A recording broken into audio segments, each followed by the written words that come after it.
আমি ওই 70-30-এর কথা যেটা বলেছি ভাগীরথী ভাসিয়ে দেবো, তার জন্য প্রকাশ্য মঞ্চে ক্ষমা চেয়েছিলেন যে আমাকে ক্ষমা করে দিন, এরকম ভুল আর কোনোদিন হবে না।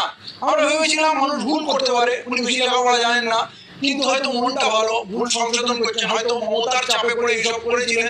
তা আমরা অনেকে গুড ফেথ ওনাকে অ্যাকসেপ্ট করেছিলাম, চলো একটা মানুষ জনপ্রিয় হয়েছে, যদি কিছু করতে চায় করুক।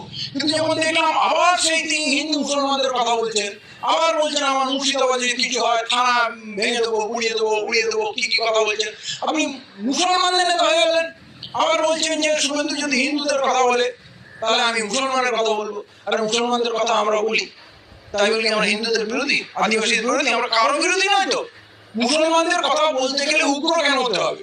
কেন ভাঙচুরের কথা বলতে হবে? কেন থানা ঘিরে নেবো, থানা ভেঙে দেবো, এসপি রিট ধরে নেবো, এসডিপি এর কলার ধরে নেবো? এটা কি মুসলিম নেতার কাজ? এবারে গরুতে কোরবানির ক্ষেত্রে পুরো